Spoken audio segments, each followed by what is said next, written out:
नमस्कार दोस्तों, एक बार फिर मैं आप सबका अपने मैथ्स चैनल डीआरएस मैथ्स पर स्वागत करता हूं। हम लोग ट्राइंगल यानी कि त्रिभुज पढ़ रहे हैं, जिसका ये थर्ड लेक्चर है। तो चलिए स्टार्ट करते हैं आज ये थर्ड लेक्चर और जानते हैं त्रिभुज के कुछ और चीजों के बारे में। आज हम जानते हैं त्रिभुज में कई प्रकार के केंद्र होते हैं, उन केंद्रों के बारे में। ठीक है, कई सारे सेंटर्स होते हैं, हम उन सेंटर्स के बारे में जानते हैं। ठीक, अब उन सेंटर्स के बारे में जानने से पहले कुछ एक चीजें उनके बारे में जानना पड़ेगा। सबसे पहले आइए देखते हैं मध्यिका क्या होती है। मान लीजिए कोई एक त्रिभुज है एबीसी, भुजा बीसी का मध्य बिंदु है डी, एसी का मध्य बिंदु है ई और एबी का मध्य बिंदु है एफ। मध्य बिंदु means mid point. Mid point का मतलब बीडी डीसी इक्वल होगा, ये पोर्शन इस पोर्शन के इक्वल होगा और ये लंबाई इस लंबाई के इक्वल होगी। ठीक है, अभी आप क्या करो कि किसी भी मिड पॉइंट को उसके सामने वाले वर्टेक्स यानी कि शीर्ष से अगर आप मिला दो तो जो ये लाइन बन गई एडी, इसी को हम बोलते हैं मध्यिका। क्या बोलते हैं? मध्यिका। ये मध्यिका क्या करती है? किसी भी ट्रायंगल को दो बराबर क्षेत्रफल वाले हिस्सों में बांट देती है। यानी कि मध्यिका त्रिभुज को दो बराबर क्षेत्रफल में विभाजित करती है, भुजा को दो बराबर भागों में बांटती है। सिमिलरली बी को अगर ई से मिला दिया तो बीई भी एक मीडियन हो गया जो ट्रायंगल को दो बराबर इक्वल एरियाज में डिवाइड करता है। इसी तरह से एफ को अगर सी से मिला दिया तो ये भी।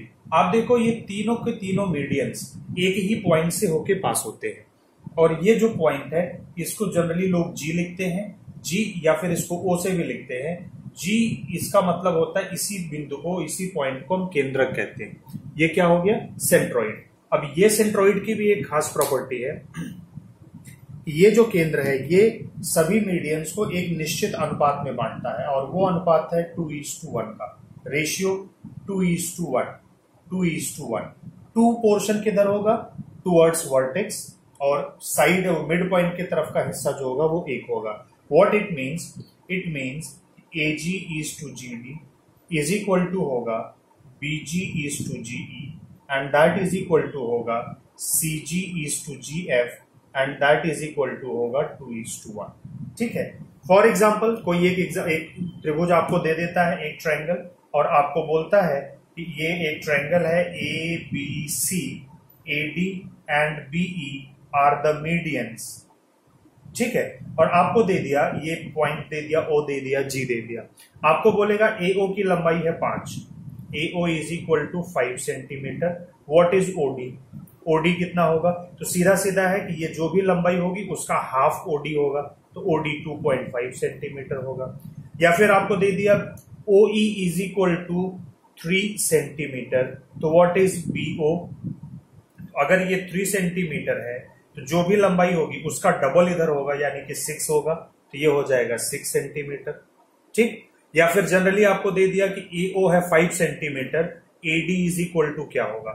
AO 5 है, ठीक है, और OD कितना होगा? इसका हाफ यानी कि 2.5, तो टोटल कितना हो गया? 7.5। ऐसे ही आपको दे दिया OE कितना है? 3 सेंटीमीटर, तो BO कितना होगा? जस्ट डबल 6 सेंटीमीटर, और आपसे पूछ दिया BE आप बताओ, तो BE कितना हो जाएगा? टोटल कितना हो गया? 9 सेंटीमीटर। ठीक है, समझ गए बात को? इस तरह के क्वेश्चंस आपसे पूछ सकता है। या फिर आपको ऐसे दे दिया, आप इसी को ऐसे भी निकाल सकते थे। अगर OE दिया है और BE पूछ रहा, OE है 3 सेंटीमीटर, आप देखो 2:1 का रेशियो का मतलब ये टोटल लेंथ कितनी होगी? 2 + 1 यानी कि 3 यूनिट। टोटल लेंथ कितनी होनी है? 3 यूनिट। अब आप ऐसे निकाल सकते हो, OE का मतलब 1 यूनिट हुआ, तो 1 इक्विवेलेंट टू 3 है, तो 3 इक्विवेलेंट टू 3 3 9 हो जाएगा। डायरेक्टली ऐसे भी कंपेयर करके आप निकाल सकते हो। तो इस तरह के क्वेश्चंस आपके मीडियन से आएंगे। मीडियन सिर्फ एक ही काम करता है कि किसी भी त्रिभुज को दो बराबर क्षेत्रफल वाले भागों में बांट देता है, और इन मध्यिकाओं का जो कटान बिंदु है जहां से ये क्रॉस करते हैं, जो क्रॉसिंग पॉइंट है, उस पॉइंट को आप केंद्रक या फिर सेंट्रोइड बोलते हो।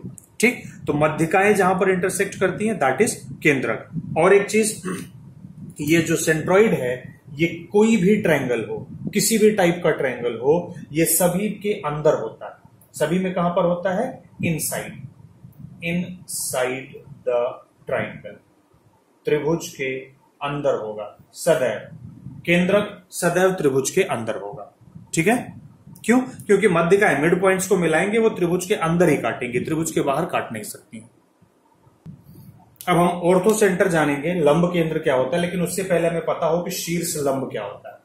किसी भी त्रिभुज में किसी भी वर्टेक्स से सामने वाली अपोजिट साइड पर जो परपेंडिकुलर ड्रॉ करते हैं इसी को बोलते हैं एल्टीट्यूड, शीर्ष लंब। तो साइड बी से अगर इस साइड पर हम परपेंडिकुलर ड्रॉ करेंगे तो ये जो परपेंडिकुलर ड्रॉ हो गया बीई, ये अल्टीट्यूड इस साइड पे हो गया। सिमिलरली अगर ये परपेंडिकुलर हम यहां से सी पॉइंट से ड्रॉ करेंगे तो ये इस पॉइंट पर हो जाएगा सी एफ, ये अल्टीट्यूड हो जाएगा। लाइक मीडियन, जिस तरह से मध्यिकाएं एक बिंदु से पास होती थी उसी तरह से ये लंब केंद्र शीर्ष लंब भी एक ही बिंदु से होकर के क्रॉस करते हैं, पास होते हैं। अगर इस पॉइंट को मैंने ओ कह दिया तो इसी बिंदु को हम ऑर्थो सेंटर या फिर लंब केंद्र कहते हैं। यानी कि किसी भी त्रिभुज के शीर्ष से जो सम्मुख भुजाओं पर जो लंब डाला जाता है उसी को हम क्या बोलते हैं, लंब। सम्मुख भुजाओं पर जो लंब डाला जाता है उसे शीर्ष लंब कहते हैं, और इन शीर्ष लंबों का जो इंटरसेक्शन पॉइंट है, कॉमन पॉइंट है, जहां से होकर ये पास करते हैं उसी को हम लंब केंद्र या ऑर्थो सेंटर के नाम से जानते हैं। और ये शीर्ष जो ये हमारा ऑर्थो सेंटर है इसकी पोजीशन अलग अलग ट्रायंगल में अलग अलग है। जैसे ये जो हमने डायग्राम बनाया ये न्यून कोण है, that is acute angle triangle, इसमें इनसाइड यानी कि ट्रायंगल के अंदर होता है। राइट एंगल ट्रायंगल में एट राइट एंगल होता है। एट राइट एंगल का मतलब देखो ये एक ट्रायंगल है जो कि राइट एंगल ट्रायंगल है, समकोण त्रिभुज है। अब इससे इस भुजा पर लंब डालेंगे तो यही लंब हो गया, इससे इस भुजा पर लंब डालेंगे यही लंब हो गया, इसके इस शीर्ष से इस भुजा पर लंब डालेंगे ये हो गया। तो तीनों लंब कहां पर मिल रहे हैं, उस त्रिभुज का जो 90 डिग्री का एंगल है वहां पर। तो राइट एंगल ट्रायंगल यानी कि समकोण त्रिभुज में जो 90 अंश का कोण जिस बिंदु पर बनता है वहां पर होता है ऑर्थो सेंटर। ठीक है। अच्छा, अधिक कोण त्रिभुज में क्या है भाई, इस भुजा से अब हमें क्या करना है, इससे इस भुजा पर लंब डालना है, ये लंब हो गया। अभी इस पॉइंट से इस भुजा पर लंब डालना है तो यहां से इस डायरेक्शन में परपेंडिकुलर हो ही नहीं सकता क्योंकि ये ऑलरेडी 90 डिग्री से ज्यादा है। इसका अगर डॉटेड लाइन इधर हम लेकर के आए और इसको यहां से ड्रॉ करेंगे तो ये परपेंडिकुलर हुआ। ठीक है। सिमिलरली इस वर्टेक्स से इस साइड पर अगर मेरे को परपेंडिकुलर ड्रॉ करना है तो मुझे इसको डॉटेड लाइन पे यहां पर लेकर के आएंगे, ये परपेंडिकुलर होगा। अभी ये तीनों परपेंडिकुलर एक पॉइंट पे मिल रहे नहीं मिल रहे, तो अभी ये परपेंडिकुलर आगे बढ़ाएंगे, इसको आगे बढ़ाएंगे, इसको आगे बढ़ाएंगे, तो ये तीनों परपेंडिकुलर एक दूसरे से दूर यहां बाहर कहीं मिलेंगे। तो अधिक कोण त्रिभुज में आउटसाइड द ट्रायंगल होता है ये ऑर्थो सेंटर। ठीक है। तो लंब केंद्र न्यून कोण में अंदर होता है त्रिभुज के, समकोण में 90 डिग्री वाले एंगल जहां पर बनता है वहां पर होता है, और अधिक कोण में अधिक कोण के बाहर पीछे की तरफ बाहर किसी बिंदु पर होता है यानी कि आउटसाइड द ट्रायंगल होता है। ठीक है। तो शीर्ष लंब अल्टीट्यूड जहां पर काटेंगे वहां ऑर्थो सेंटर। अभी देखिए जैसे ये एक त्रिभुज है एबीसी, हम बात कर रहे हैं एंगल बाइसेक्टर की, कोण समद्विभाजक क्या होता है। अब ये कोई भी कोण बी का जो भी मान होगा, मान लीजिए कोण बी का मान अगर 80 डिग्री है तो इसको 40 डिग्री दो बराबर कोण में बांटने के लिए जो लाइन ड्रॉ की जाएगी, ये जो लाइन है इसको हम बोलेंगे कोण बी की समद्विभाजक रेखा। ठीक। ऐसे ही कोण ए की समद्विभाजक रेखा होगी और ऐसे ही कोण सी का भी जो एंगल बाइसेक्टर होगा। तीनों एंगल्स के बाइसेक्टर यानी कि समद्विभाजक वो भी एक ही पॉइंट पर मिलते हैं। ठीक है। और वो जिस पॉइंट पर मिलते हैं उस पॉइंट से अगर हम परपेंडिकुलर ड्रॉ करें ऑल द 3 साइड्स पर, ठीक है, तो ये पॉइंट, तो ये परपेंडिकुलर की लेंथ आपस में इक्वल होती है। अगर इस पॉइंट ओ को हम सेंटर कंसीडर कर लें और इस परपेंडिकुलर लेंथ को एक रेडियस मान करके एक सर्किल ड्रॉ करेंगे तो ये एक ट्रायंगल के अंदर अंदर एक सर्कल बनेगा और इसी सर्कल को हम बोलते हैं इन सर्कल। क्या बोलते हैं इसको? इन सर्कल, अंतःवृत्त। ये सर्कल कैसा है? जो त्रिभुज के अंदर में है, ट्रायंगल के इन साइड है, सभी साइड्स को टच कर रहा है। ठीक। तो इस वजह से ये जो सेंटर है इसी को हम बोलते हैं इन सेंटर, अंतः केंद्र। ठीक है। क्यों इन सेंटर बोला समझ में आया? क्योंकि ये उस सर्किल का सेंटर है जो ट्रायंगल के अंदर बन रहा, राइट। तो ये हो गया इन सेंटर। अभी इस सर्कल की जो ये परपेंडिकुलर लेंथ है ये रेडियस हो गया, तो इसीलिए इसको बोलते हैं इन रेडियस। क्या बोलते हैं इसको? इन रेडियस, यानी कि अंतःवृत्त की त्रिज्या। क्या बोलते हैं? अंतःवृत्त की त्रिज्या। राइट, ये हो गया। आई बात समझ में? एंगल बाइसेक्टर्स जो है वो क्या बनाते हैं, उनका जो इंटरसेक्शन पॉइंट होगा वो होता है इन सेंटर यानी कि अंतः केंद्र। और ये जो इन सेंटर है, अंतः केंद्र है, ये सभी त्रिभुज के लिए, चाहे वो समकोण हो, न्यून कोण हो, अधिक कोण हो, एक्यूट हो, ऑब्ट्यूज, राइट एंगल, सभी ट्रायंगल्स के लिए क्या होता है, वो ट्रायंगल के अंदर होता है, त्रिभुज के अंदर होता है, त्रिभुज के बाहर नहीं होता। पहले तो आप ये समझिए कि लंब समद्विभाजक होता क्या, परपेंडिकुलर बाइसेक्टर क्या होता है। मान लीजिए ये कोई लाइन है A B, A and B, तो एक ऐसा परपेंडिकुलर जो इसके मिड पॉइंट पर ड्रॉ किया जाए। सपोज सी अगर इसका मिड पॉइंट है, तो ये जो परपेंडिकुलर लाइन है ये क्या होगी, इसको दो इक्वल पार्ट में डिवाइड भी करेगी और इस पर क्या होगा, परपेंडिकुलर भी होगा। व्हाट इट मीन्स कि इस परपेंडिकुलर बाइसेक्टर पे कोई भी पॉइंट हम लेंगे, मान लीजिए यहां पे कोई पॉइंट ले लिया, तो इसका डिस्टेंस यहां से और यहां से, ये डिस्टेंस ऑलवेज इक्वल होगा, और ये पॉइंट यहां जब भी इसके पॉइंट से क्रॉस होगा तो ऑलवेज 90 डिग्री बनाएगा। तो किसी भी लाइन का ये होता है परपेंडिकुलर बाइसेक्टर। ठीक है, अब देखिए त्रिभुज में अभी हम क्या करते हैं कि ये सभी साइड्स का, ये त्रिभुज एबीसी सभी साइड्स का मिड पॉइंट ले लिया, डी ई, और यहां पर इसका मिड पॉइंट ले लिया एफ। अभी अगर मैं डी का परपेंडिकुलर बाइसेक्टर करूं, तो इसका मतलब कि एक ऐसी लाइन जो 90 डिग्री का एंगल बनाए और इस पॉइंट डी से होकर के क्रॉस हो, ये लाइन ऐसे नीचे से ऐसे ये ऊपर ऐसे निकल जाएगी। अब परपेंडिकुलर बाइसेक्टर के लिए ये जरूरी नहीं है कि वो वर्टेक्स से होके जाएगा, शीर्ष से होके जाएगा, ऐसा जरूरी नहीं है। ये साइड पर परपेंडिकुलर है और 90 डिग्री का एंगल बना रहा हूं, मतलब ये साइड और ये लेंथ इक्वल है और ये दोनों तरफ ये 90 डिग्री का एंगल। ऐसे ही पॉइंट ई पर अगर मैंने एक परपेंडिकुलर ऐसे ड्रॉ किया जो इधर से होकर के ऐसे जा रहा, ये हो गया पॉइंट ई, मतलब ये इधर भी ये 90 डिग्री है और ये परपेंडिकुलर जा रहा। सिमिलरली पॉइंट एफ से अगर मैं एक इस पर परपेंडिकुलर ड्रॉ करूं इसकी साइड पर, तो ये परपेंडिकुलर हुआ, तो आप देख रहे हैं कि ये तीनों ये लेंथ इक्वल होगा, ये लेंथ इक्वल होगा। तीनों साइड्स को मिड पॉइंट्स पर परपेंडिकुलर अगर ड्रॉ कर दें, तो ये तीनों ही परपेंडिकुलर एक दूसरे को एक कॉमन पॉइंट पर कट करते हैं। इस कॉमन पॉइंट को मैं लिख देता हूं ओ, ठीक है, और इसी ओ को हम बोलते हैं परिकेंद्र या सरकमसेंटर। परिकेंद्र कैसे हुआ, देखिए ये जो पॉइंट है ये इस लाइन पर है, इसका मतलब ये बी और सी से बराबर दूरी पर है, ये दूरी और ये दूरी बराबर है, इक्वल है। अभी ये पॉइंट इस वाली लाइन पर है, इस परपेंडिकुलर पर है, इसका मतलब कि ये ओ से इस लेंथ पॉइंट सी और पॉइंट ए का डिस्टेंस इक्वल हो गया। अब आप देखो ये सेंटर है, सेंटर से बी, इससे सी, इससे ए, तीनों इक्वल डिस्टेंस पर है। तो अगर मैं इस लेंथ को एक क्या कंसीडर कर लूं, रेडियस, और इसको सेंटर मान करके अगर मैं एक सर्किल ड्रॉ कर दूं, तो वो सर्कल इन तीनों के वर्टेक्स से होके पास होगा। कहां से पास होगा, तीनों के शीर्ष से होकर के जाएगा। ठीक, क्यों, क्योंकि ये बिंदु बराबर दूरी पर है, इक्वल डिस्टेंस पर है, बी से सी से, सी से ए से, ए से बी से। क्यों, क्योंकि ये तीनों के परपेंडिकुलर बाइसेक्टर्स पर डिपेंडेंट मिल रही है। ठीक है, तो अब ये हो गया केंद्र। अभी ये कैसा सर्किल बन गया, त्रिभुज के बाहर बना, तो बाहर बना इसलिए परि, क्या कौन सा वृत्त हुआ, इस सर्कल को आप बोलते हो परिवृत्त। क्या बोलते हो, परिवृत्त। सरकम सर्कल, क्या बोलते हैं आप इसको, सरकम सर्कल।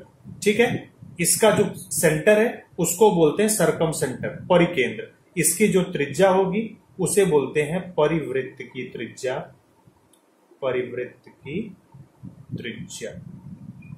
ठीक है, यानी कि रेडियस ऑफ सरकम सर्कल या सरकम रेडियस, डायरेक्टली आप इसको बोलिए, आप इसको बोलते हैं सरकम रेडियस। ठीक है, ये हुआ क्लियर। अच्छा, ये क्या होगा, आगे देखिए, यहां तक कोई प्रॉब्लम है। परपेंडिकुलर बाइसेक्टर्स जहां पे कट करेंगे वो पॉइंट तीनों शीर्षों से बराबर दूरी पर होता है, इसीलिए इसको क्या बोलते हैं, परिकेंद्र बोलते हैं। और यहां से यहां तक की जो दूरी है उसे सरकम रेडियस या परिवृत्त की त्रिज्या बोलते हैं। ठीक है, अब इसकी लोकेशन देख लीजिए। तो एक्यूट एंगल ट्रायंगल में इनसाइड यानी सर्कल के अंदर होती है। राइट एंगल ट्रायंगल में ये कर्ण यानी कि हाइपोटेन्यूज का जो मिड पॉइंट है वो होता है सर्कमसेंटर, और ऑब्ट्यूज एंगल ट्रायंगल यानी अधिक कोण त्रिभुज में ये ट्रायंगल के बाहर होता है। कौन? परिकेंद्र। ट्रायंगल के बाहर, ट्रायंगल के अंदर और कर्ण के मध्य बिंदु पर होता है। यहां तक कोई प्रॉब्लम है? अब ये देखिए क्या होता है, इसको याद कर लीजिए।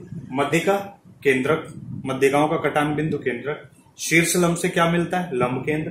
कोण समद्विभाजक से अंतः केंद्र। लंब समद्विभाजक से परिकेंद्र मिलता है। एक स्पेशल ट्रायंगल जो हमारा इक्विलैटरल ट्रायंगल है उसके लिए जो मध्यिका है वही शीर्ष लंब है, वही कोण समद्विभाजक है, वही लंब समद्विभाजक है। इसलिए ये चारों केंद्र एक ही हैं और ये चारों साइड्स भी एक ही हैं।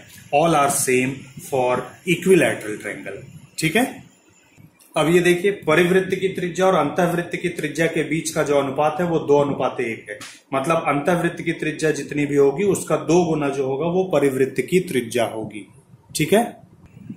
देखिए ये होता है अंतःवृत्त की त्रिज्या बराबर 2 गुणे त्रिभुज का क्षेत्रफल बटे त्रिभुज का परिमाप, यानी कि 2 टाइम्स एरिया अपॉन पेरीमीटर। इसी चीज को मैं ऐसे भी लिख सकता हूं, ये जो 2 ऊपर है नीचे आएगा तो यहां आके डिवाइड करेगा, तो इसका मतलब क्या हो गया कि एरिया डिवाइडेड बाई, ये परिमाप है, परिमाप को 2 से डिवाइड करेंगे तो ये हो जाता है सेमी पेरीमीटर, अर्ध परिमाप। ठीक है। तो अंतःवृत्त की त्रिज्या area of triangle upon semi perimeter बोलिए, या फिर 2 गुणे त्रिभुज का क्षेत्रफल बटा पूरा परिमाप बोलिए, या इसको ऐसे लिखिए, ये होता है अंतःवृत्त की त्रिज्या। ठीक है। अभी आप परिवृत्त की त्रिज्या देखिए, तो परिवृत्त की त्रिज्या वो जहां पे वो 2 टाइम्स था उसका डबल कर दीजिए, तो 4 टाइम्स ऑफ क्षेत्रफल बटा त्रिभुज का परिमाप, यानी कि 4 times of area upon perimeter. ये होता है क्या? परिवृत्त की त्रिज्या। या फिर इसको ऐसे भी निकालते हैं कि product of sides divided by 4 into area of triangle.